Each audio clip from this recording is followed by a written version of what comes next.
Hello there, Sarah from 17 once again, introducing you to my beginner's guide to Master Ninja mode on Ninja Gaiden Sigma. This is, I think, technically the end of Chapter 11 / the start of Chapter 12, and it is the Aquaducts that we're going to be descending into. And this is a long and challenging level. This is where they introduce the crab douchebags to you, and more of the rock imps or the sliding imps. I'm not too sure of the names. It's been a while since I actually recorded this now.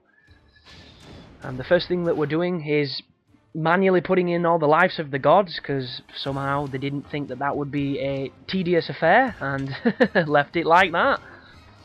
But the start of this level is interesting because there's a very loose trigger section here. This event for the next area, you've got to kind of run around here for a while until it triggers this cutscene, and I don't know where the trigger is for it, or the tripwire, or whatever it is. I don't know if it's timed, I'm not too sure. All I know is sometimes it can take a while for the enemies to turn up, because they're going to actually bust their way through that sewer there, through that manhole cover. But for some reason, it takes forever for it to trigger on my recording run. And I must have not, examined the right thing or something, but it does happen if you give it time. And you're going to be faced with, those... This could actually be those deformed soldiers that grab you all the time, which I don't like. They're one of the worst enemies on the game. They're so fucking pointless, it's painful. No, it's the sliding imps. So here are the rock imp guys. They're very susceptible to Izuna drops. We've fought them before. If you're playing on an earlier difficulty, you'll probably not encounter these as much, so this might be the first time you've seen them. The only thing you want to bear in mind is when they break your guard, you're extremely susceptible to that slide attack, which is a throw that does not deal a lot of damage, but it's long and it's frustrating and it's kind of demeaning because they shit on you, pretty much. But once you've cleaned them up, drop down here. There's your Chapter 12 little insignia, the Aqueduct, and then you can use the save point once you've killed the bats. And that is so cheeky, that. Just drop you down into a hole, there's 50 bats to fight, for no damn reason. That is a Ninja Gaiden 2 move right there. Just really weak. But when I first got here, when I first played this game, I had a lot of trouble finding where to go, because it's not the most obvious section of the game. But once you know it, it's not too bad. Just be prepared, you're going to be fighting probably more bosses in this chapter than in any other chapter aside from the last one. And this room right here you can skip. As soon as that black crab turned up, I was like, fuck this. I hate fighting that enemy. And on Master Ninja, they appear in this corridor.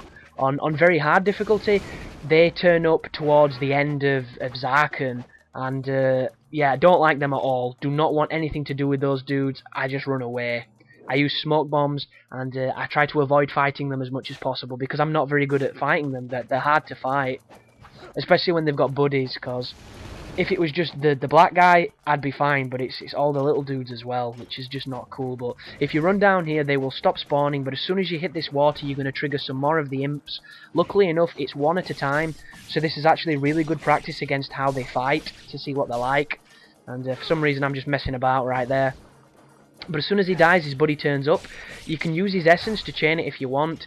I don't do that. I'm just messing about with on landings and forward Ys and things. And I'm probably going to wind path off this guy into the on landing, yeah. But for some reason, it didn't do anything. Didn't kill him, which is a shame. There's the Nimpo if I need it. And when I was playing Ninja Gaiden 2, one of the things that doesn't seem to work anymore, I don't know if it's just me or I was pressing the wrong button, but I couldn't stack essence anymore by holding block. And I completely forgot whether or not you could do that on the second game, but I missed it. I missed it a lot. Because I was opening chests and they were giving me normal essence, and I was trying to do it and I was absorbing it, and I was just like, hang on a second here, am I doing this wrong? And this game, some of the more advanced players drag essence through rooms at some ridiculous ranges, and it doesn't seem to be able to do it on the second one, which is a shame, because that was a cool little system they had going. But up here is the Spirit of the Devils on this difficulty, so feel free to use that. I think it gives you an extra Nimpo, but it doesn't refill it, which is so gay. It's stuff like that, man. That is the shit that they just... This is Team Ninja being assholes for stuff like that. And that's one thing Ninja Gaiden 2 definitely did right. When you use that, it refills your Nimpo. When you use a Life of the Thousand Gods, it refills your life. It makes sense. Why would it just give you an empty bar? God, so mean. So fucking mean. You just get nothing. But this is a fantastic room to farm. And what happens is when you first come down here, if you don't have the Derby, use the Luna. The Luna is fantastic for this room, but make sure you do the 360 UTs. The standard UT will not do. And these bugs are going to spawn, and these bugs are generally pretty easy, but if they grab you, they could... Oh god, here we go. I said they're easy, and then that guy face rapes me. As long as you can avoid the grab, which is pretty easy to avoid, you can kill them very easily, and you can just keep on chaining the ultimate techniques. The Derby obviously has a spray, which will enable you to kill these very quickly and get lots of essence.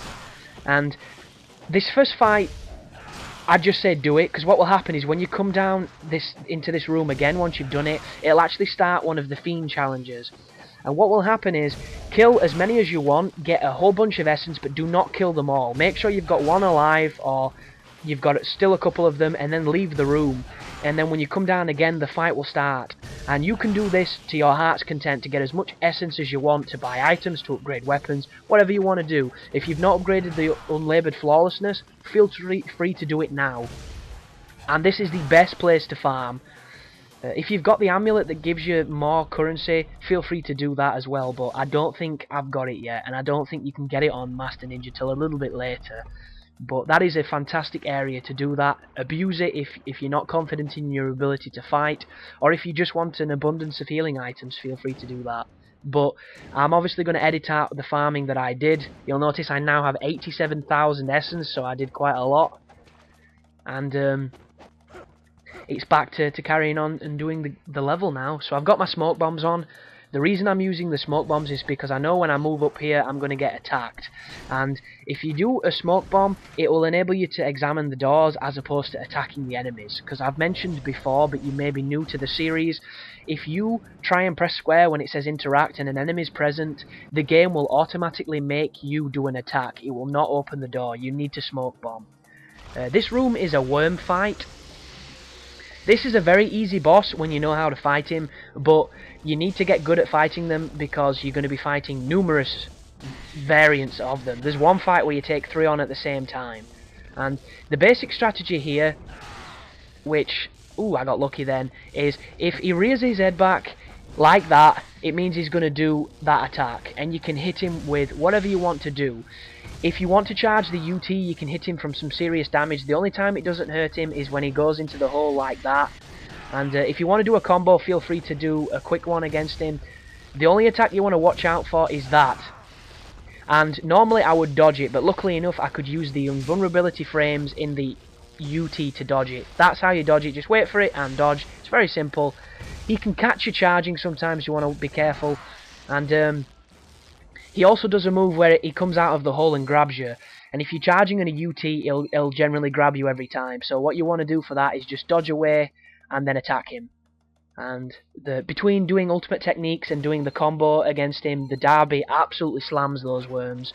And it was over so quickly I couldn't really give you much strategy against the boss, but we're going to fight a whole bunch of them in this level, so you're going to learn pretty quickly what to do and what not to do. As soon as you come down here, I thought there was going to be a bunch of the imps that were spawning, and they don't. They actually spawn later on, but I'll tell you about that so you don't have to worry. But yeah, the worms can be so fun to fight when it goes right, when they don't spam those stupid projectiles. I mean, sometimes you can literally just charge 3 UTs or 4 UTs in a row and kill them and have no issue. Other times, they'll just spam you and there's nothing you can do sometimes.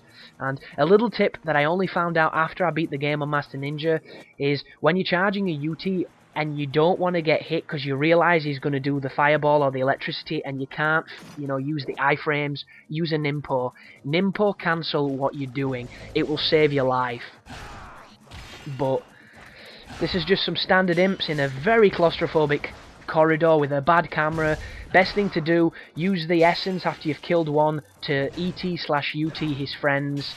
And just remember to block. And these guys, everything on Master Ninja breaks your guard. So if you think you're just going to block everything and not take damage, you're insane. You need to get good at the instant your block gets broken, rolling. Because if you do that, it will negate the damage that you would normally take from a blocked attack. And most importantly, dodge that bloody slide.